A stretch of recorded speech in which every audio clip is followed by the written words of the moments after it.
Broadcasting from the business capital of the world, this is the Podcast Business News Network. Welcome back, everybody. Books containing short stories have become uber popular lately. How do I know that? Because I know people like a fantastic publisher. He's got a company upstate New York, and you mentioned this a while ago. So we're actually going to dig deep into this with an author, a guest that we have along with him. I'm talking about NFB Publishing and Mark Pogodzinski, who is back with us. Hey, Mark, how you doing? Good. How are you? Really good, really good. Tell us who joins the party today. So we have Michael Burns Haggerty, who's a local author here in Buffalo, whose most recent book is a collection of short stories, which, like you, I find fascinating. I like short stories. I like the idea of setting out to write a short story rather than a novel, which I think can be, arduous and difficult. But Michael's written both, and I think he can help us out, give us some insight of how you go about writing a short story as opposed to writing an author. When does one short story become a collection? And when are you ready to put that together? Michael, welcome. How are you? I'm doing great. How are you doing? Thanks for having me. I appreciate it. Thank you for being here today. This is a very unique book. We ain't just about chicken wings. And I'm guessing that's a reference to where you live, upstate New York? Yeah, we live in Buffalo, the home of the chicken wings. So, it's just, I think it's an obvious title, just, Buffalonians or Western New York in general. It's a little more than chicken wings. So there's all kinds of interesting topics and characters and people that live, breathe, and die in Western New York. I'll have you know that I had buffalo chicken in my salad today. So really? Yes, we love it downstate, but love it equally as much. And yeah, the saying is we don't call them buffalo wings up here. We call them chicken wings. They're not buffalo wings. Now so I know. You have buffalo in your salad, I don't think. No, good point. We are going to correct you if you call them buffalo wings. That's a no-no around these parts. Wow. All right. Along with ranch dressing, if you want to get technical. But I didn't have that in my salad, though. All right. Tell us about the stories in this book. It's like a car going down the road, swerving to one side, then to the other side. But the book is regional. But give us an example of some of the stories that are in there. I've got a bunch of them. First one is a story called Batman and the Bone-In Ham. And first of all, just to preface it, all the writing that I've done thus far, I like to center around Western New York, whether or not it's the characters have come from Western New York or, the stories are actually set in Western New York. So, the first story, because it's right in my head, Batman and the Bone-In Ham. Batman is not from Buffalo, New York. He's from Gotham City. And but he's kind of down and out, and he feels that he's lost his he's lost his oomph, him and Robin as crime fighters. And they decide to retire, and they just end up by happenstance at an aunt's house here in Western New York at a place called the Broadway Market, which is a really famous place for shoppers. It's been around, I don't know how long, at least since the 1920s. And I brought this kind of fictional out-of-state character into our local color, our neck of the woods. And the story just kind of moved from that. Studying about the Broadway Market, being there, growing up as a kid many, many times. It's very busy around Easter time, and trying to meld those different things to make it kind of a local colorist story. And the bakery within the Broadway Market was like a turning point, I would guess, for these heroes. Well, it was the place that they worked, because those kinds of bakeries exist in the market. The market has meat markets and bakeries and flower stands and all different things. And I published the book not too long ago, and a number of friends have read the book, and they said, "How do you know so much about Polish food?" I'm Irish and Sicilian. And I just said, well, part of writing the story and part of getting the accuracy of the environment is to do the research and learn about foods in some ways I've never even heard about. Okay, so that's one story. What intrigues me is the variety of the stories. Okay, so it's under the umbrella of being from living in Western New York. But Yeah. some of the other stories, tell us. What else is in here? There's one called Andre the Giant and the Mighty Niagara. And I've never written about other characters that already existed. So those two stories are kind of different for anything that I've done. But when I write, for me, it's fun.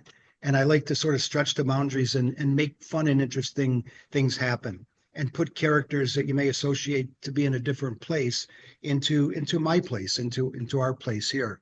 So, Andre the Giant and the Mighty Niagara is a reference to Andre the wrestler. And, years ago, I worked at a place called the Hilton Hotel.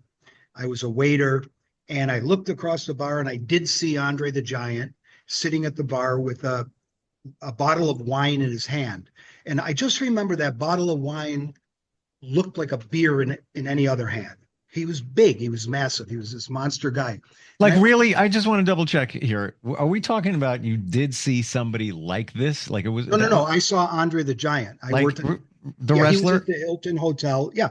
Oh, wow. Okay. I didn't know if you're just kind of making it up. Oh, my gosh. No, all right. That's the only part that I didn't make up. The rest of the story is completely made up. Gotcha.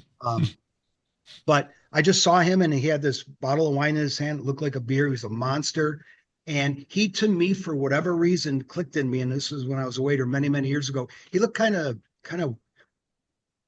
I don't know, sad and downtrodden and forlorn.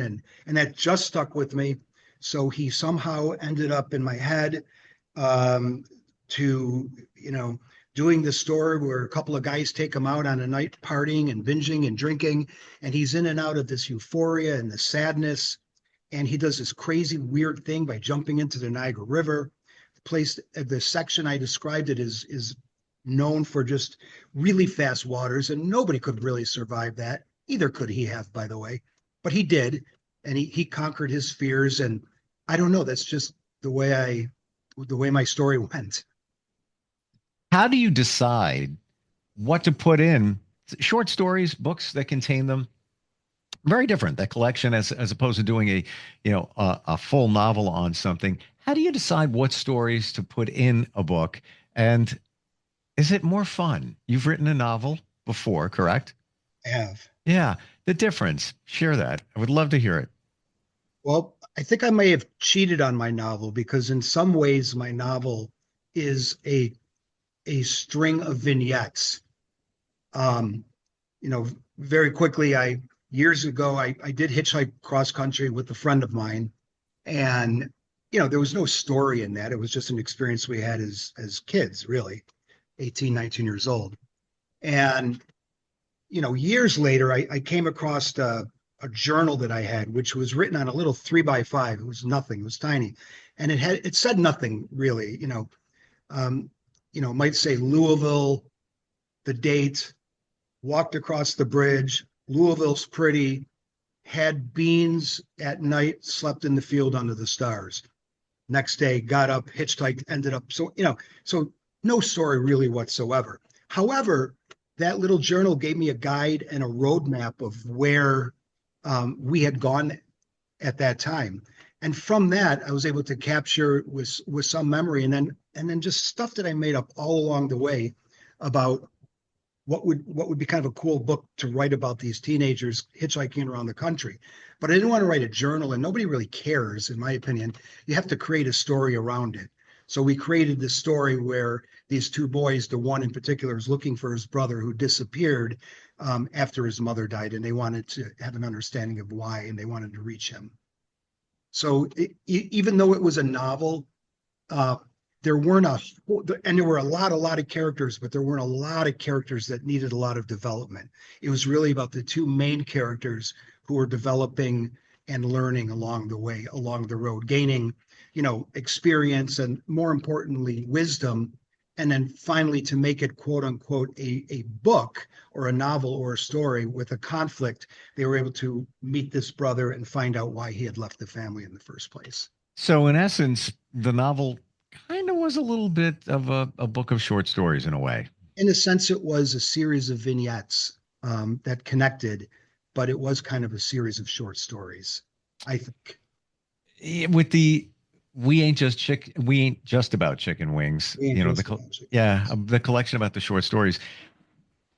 Did you find that more enjoyable to write because you could go anywhere you want with it? I do find it enjoyable to write. It's I don't want to say less work, but less characters. You can focus a little more on a couple of characters as opposed to a whole bunch of characters that need a lot of development. And I don't know, when I write short stories, I suppose it's like cooking in a way where, some of the best dishes have two or three ingredients in them, and they're quick and they're concise and they're delicious. And I just I have a lot of things going on in my head that I like to write about. So to write a 10, 20-page story really, kind of feeds me that Mm. what I enjoy doing. Mark, And there's so much to write about. That's the thing. And I get bored easily. I might have a really tough time with a long novel about one or two characters, where this gives me a whole opportunity to write about a whole bunch of different things that I find interesting and fun I'm feeling and that. meaningful. Yes. And you know what? Also for the reader, I think that's why short stories are so collections of short stories are so popular now, because our attention spans with every distraction that we have is very short. Mark, when you got the book from Michael, is this radically different to edit and put together than a novel, or it's kind of all the same? It's a little different, obviously. When Michael's work, I don't know if like he looks into it at the same way, but I can compare it to different things that I enjoy. And with the first novel, it was very similar to Kerouac's On the Road. So I saw a lot of that in that. The two main characters, a series of vignettes tied together with a central plot. So I thought that worked really well, and it was in that genre. With the short stories, even though they're regional, I think they're very akin at different topics, obviously, but to like Stephen King short stories, where King sets most of his stories on a small town, New England small town, whether he calls it Derry, or whatever. But it's very regional when you start breaking his stories down. Mm. So I see that in Michael's work also, and it works for the region, but it also works beyond the region because people can see themselves in the characters, which I think was the great draw. Like he says, again, we talked about before, like characters looking to solve problems, looking to fill their own puzzle. And with a short story, it's more of a punch. It's a more impactful, where the novel, it's drawn out a little bit more and you get insights from time to time. With a short story, you get the insight. And working, as you said, I thought it was a great metaphor with the food. Simple ingredients done well makes a pristine dish. And Mm. I think he does that with the short stories. Michael, I think, I'm sorry, go ahead. no, I agree with you, because when writers all write about the same thing. We write about love, and we write about challenges, and we write about happiness, and Hemingway wrote about courage and everything. And those are the themes that are universal. So it doesn't happen. We can write those stories and set them anywhere. I just love this city, and I love Western New York, and I love the things about it that allows me to write about here. So I'm kind of paying homage to my upbringing using these sort of wide themes that could be set anywhere. And Buffalo, New York, I don't know what other people, how they perceive it, with chicken wings, No. chicken wings and the Buffalo Bills, maybe. There's so much here, the architecture and even the weather. We're known for our cold weather and our storms, but those are really awesome to write about. But also, autumn days and early spring and those hot, humid, rotten, crazy summer days. There's so much stuff to use. It's a lot of fun to write about this area and still use those same themes about characters and themes and so on. What's your background in writing? When you were younger, were you a voracious reader? You always loved looking at Yeah. books. Was that you? Yes, I have not stopped reading. I don't think I have. There's a day where I haven't read since I was maybe in fifth or sixth grade. Now, granted, it's, it might be 10 minutes a day or a half an hour or, something quick, but I literally read every single day. So I've just always loved reading. And I've always written. I've got lots of just notes and things. And so I guess it just kind of evolved from my love for reading and then trying to get certain things down on paper. I've always wondered about this and never had a chance to ask an author. Are you inspired by other authors? Let's say you've got a favorite here, you read something there, you could have read a short story over here, but it's almost as if your brain is a recording device and you're just remembering styles and just approaches to a story, how somebody might open this one, close that one. When you write, do you feel that the inspiration from others comes out in you? Absolutely. I do. I read a lot of different authors and the ones that I really like, I'm very inspired by what they do and how they put words together and sentences together. Are you mindful of it when you're writing? Or do you catch yourself as you're going along and say, oh, wait a minute. I remember that little technique that, insert name of author right there. Or is it you're just doing your thing and, it's bits and pieces of others. You're not really fully cognizant of where it came from.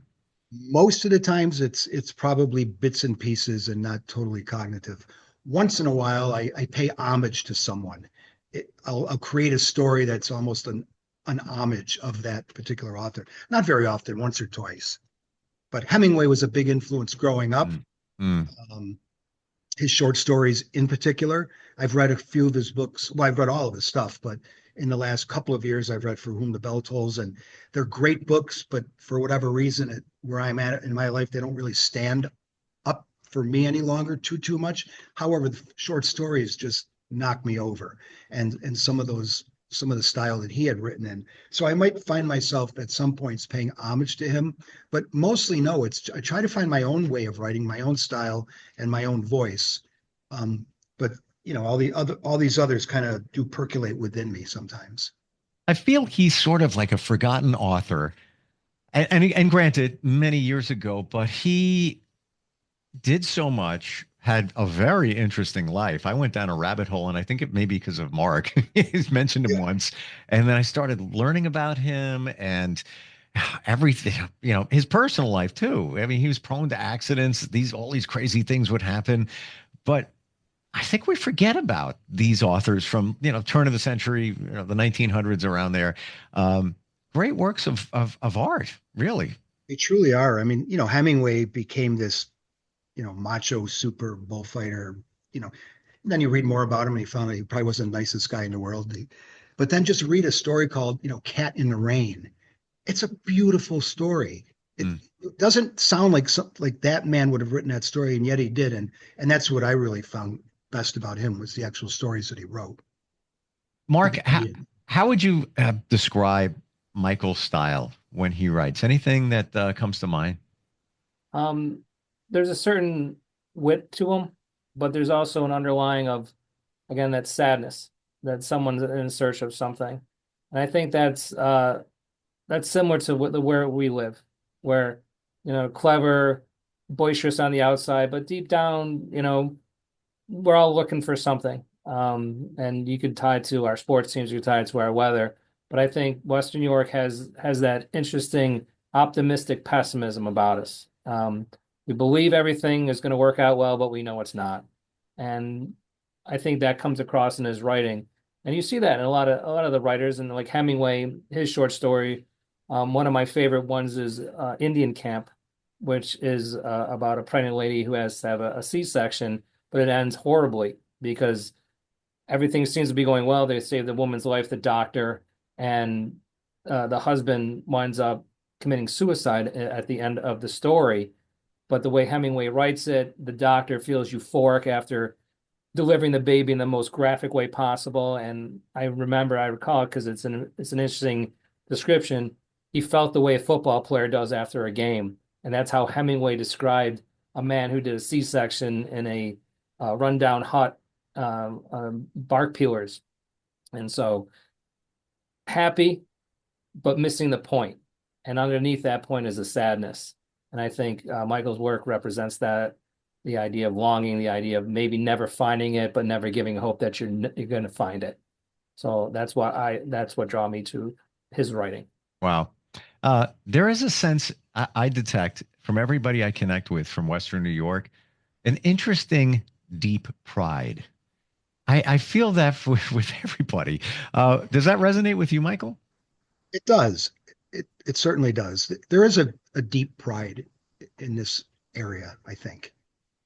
We're the first ones to knock ourselves out in many ways and say, "Oh, this weather," but it's what we are and who we are and what it is, to use a phrase that's common right now. It is what it is, and people adapt and accept it and struggle through it. And good writers are always going to write about somebody struggling towards something with adversity or through adversity. And I remember a long time ago reading, beat your protagonist up, knock them around, make them hurt, and they'll figure a way out of it somehow. That's kind of something I think about when I write. They're not all like that, but in some ways they are. These are downtrodden people who are getting beat, and they know it, and they're just going to keep working towards getting out of there. And I think Buffalo in the history, the more recent history, the last 50 years, represents that in many ways. Based on what you just said, Michael, where the protagonist gets beat up, yeah, is there, you or just writers in general, do you feel that that's them taking their experience? We all get beat up from time to different situations. Yeah, we could talk forever about how we get beat up, but do you find that you take a little bit of that, your personal experience, into a character to see how they're going to handle it when you beat them up?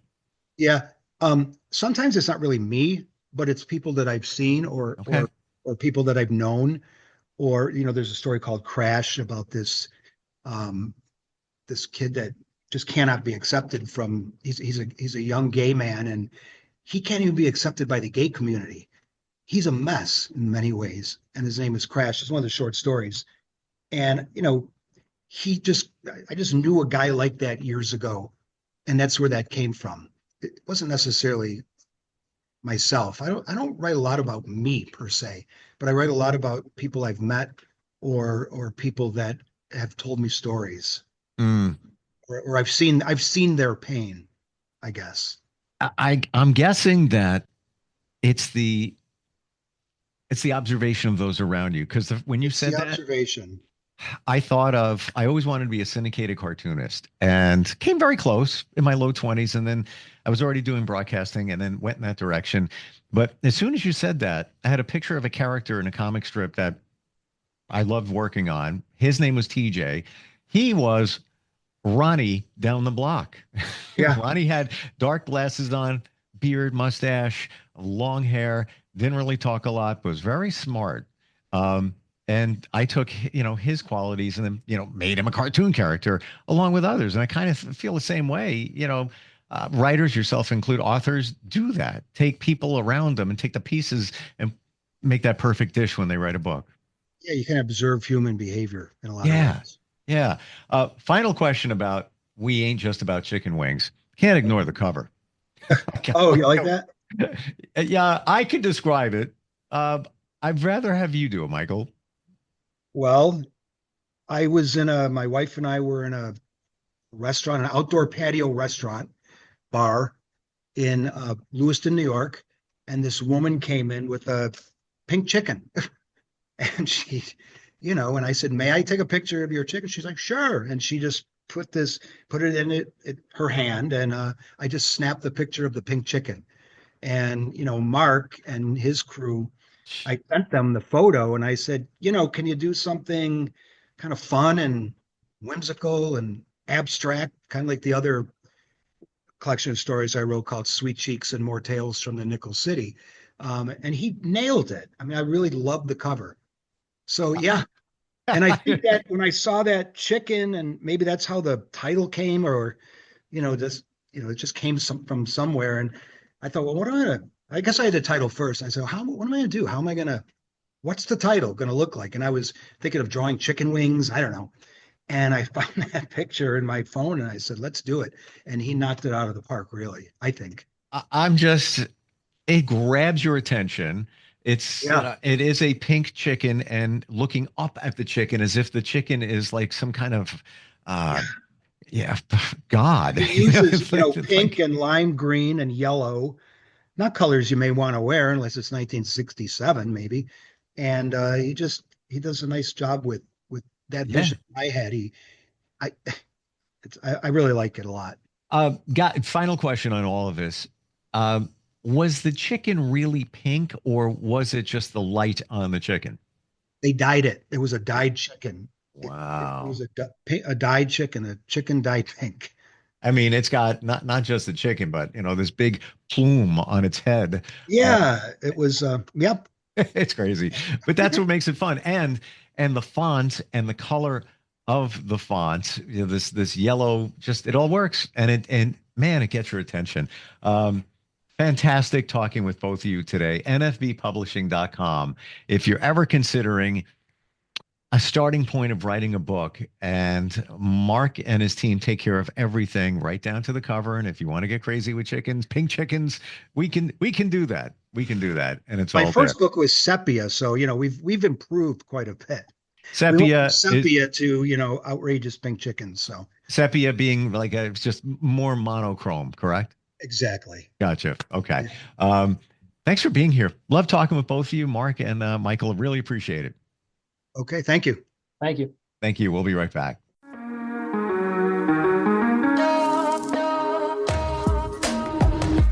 Broadcasting from the business capital of the world, this is the Podcast Business News Network. Adopt US Kids presents Multiple Choice Parenting. Your daughter just had her first breakup. Do you A, put yourself in her shoes? How could he do this to you? And for Sheila, she has split ends. B, console her? Oh, sweetie, this is going to happen a lot. 4, maybe 5 more times before you get married. C, take charge? Got to get this all straightened out. Give a little talking to, man to man, mano a mano. Hey, Steve! Is now a good time? No? Okay, no problem. Bye. Or D, help her find a new boyfriend? I know a great place to meet boys. The internet. Nice, single boys. Never mind. How about some ice cream? As a parent, there are no perfect answers. But you don't have to be perfect to be a perfect parent. Thousands of teens in foster care will love you just the same. For more information on how you can adopt, visit adoptuskids.org. A public service announcement from the U.S. Department of Health and Human Services, Adopt U.S. Kids, and the Ad Council.